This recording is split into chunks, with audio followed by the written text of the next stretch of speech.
Thank you, gentlemen from Massachusetts, for yielding me this couple of minutes. I would hope that we would listen to the point of order that's been raised by Mr. McGovern. You know, for one thing, this bill criminalizes poverty. So many things in this bill, you know, no felony records. Will be people with felony records be allowed to get food stamps, that there be work requirements in order to get food stamps. These kinds of amendments and additions that we are going to see in this bill really raises add to the fallacious arguments that we have heard about the gargantuan cuts that are made to the SNAP program. That SNAP is run inefficiently. That these cuts won't hurt anyone. That these cuts don't serve the most vulnerable. Let me just reiterate the facts. SNAP is effectively targeted at our most vulnerable populations, primarily serving children, seniors, and the disabled and poorest communities who cannot work. People who don't have felony records. In my own state of Wisconsin, 47.2% of SNAP households include children. 15.4% include the very elderly, and 21.7% include a disabled person. 84.3% of those receiving SNAP in my state are children, elderly, and disabled. Nationwide, 76% of SNAP households are composed of those who are children, seniors, or disabled persons. 68.7% of SNAP households have a gross income at or below 100% of the poverty level. And just let me say, for the going forward, that as soon as this bill is enacted, as soon as we take away the categorical eligibility, 200 children will lose free lunch. Children. Thank you so much, and I yield back. Thank you so much, Mr. Chairman. Well, I guess I would rebut several of the arguments the gentleman has made. First of all, you know, common sense really ain't that common.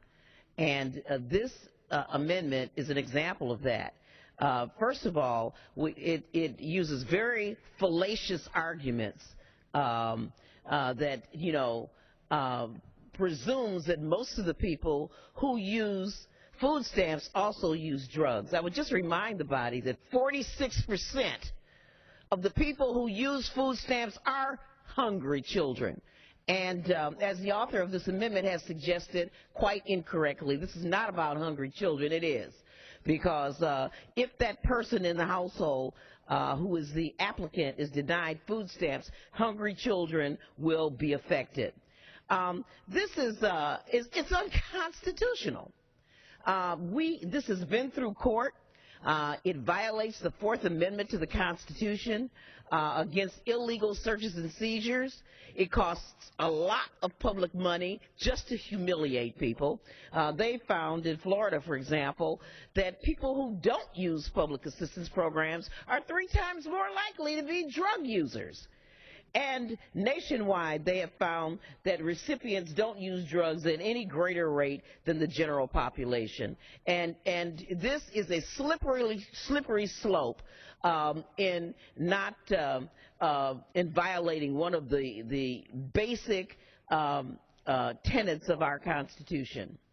Mandatory drug testing laws are not based on individualized suspicion, and the Supreme Court has held that it doesn't pass the constitutional measure.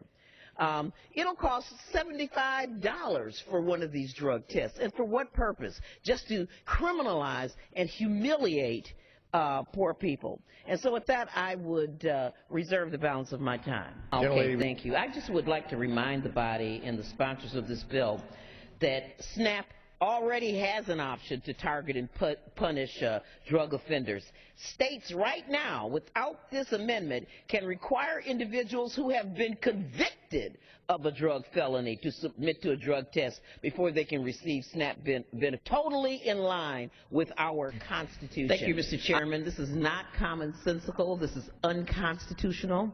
This is a proxy for the majority wants to excuse itself from taking food away from 46 million people who are hungry, and it's a proxy for criminalizing the food stamp program in order to get away with it. Thank you so much, Mr. Chairman, and thank you, gentlemen from North Carolina.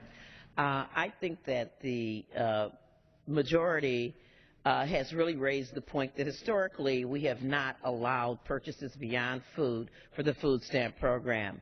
But it's not that poor people don't really need to be able to do that. This amendment is very, very narrow. And I call from personal experience some of the things that many families run out of in a family that are directly related to their nutritional needs, like a baby bottle.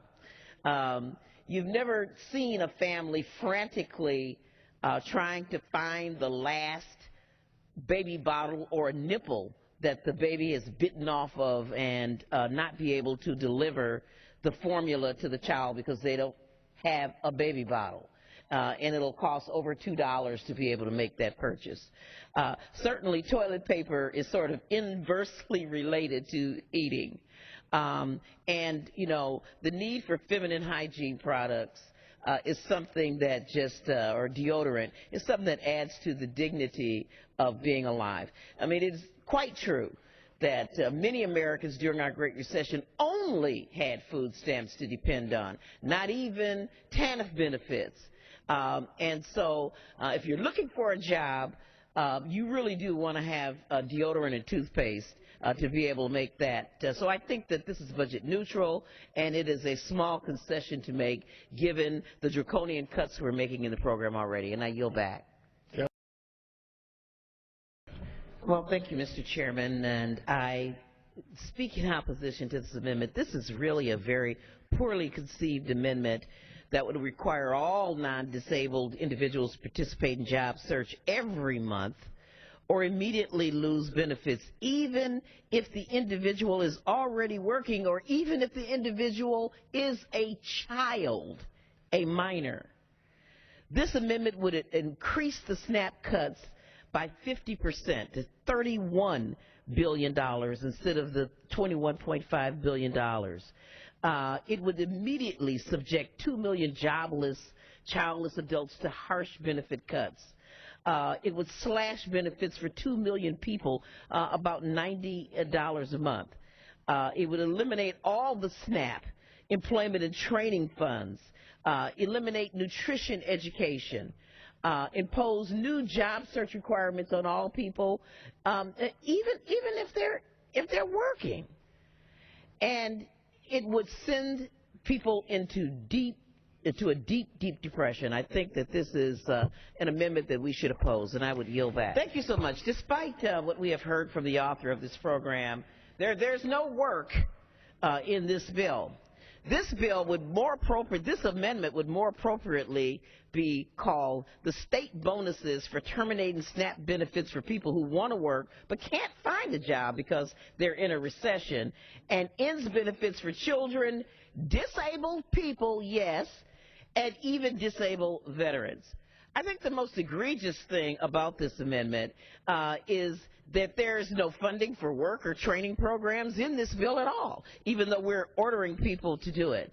And there is a perverse incentive for states to end SNAP benefits for people because suddenly food stamps or SNAP benefits become fungible. We just rejected an amendment in our last series of votes that would have allowed people to get toothpaste and toothbrushes with SNAP benefits. But what this amendment does, it allows the state to pocket these sanctions and use it for whatever they want to balance the budget with it, to convert SNAP benefits into tax breaks for corporations or for wealthy people. And with that, I would reserve the balance of my time. Thank you. Just because we keep saying that the 1996 welfare program was successful, don't make it so. Poverty has increased among women and children. A quarter of all children in this country are poor. So with that, I would yield 2 minutes to the gentlelady from Connecticut, Ms. DeLaurel. Yes, we reduced welfare rolls because we literally threw people off. We did not help them find sustainable jobs, which is why poverty has increased.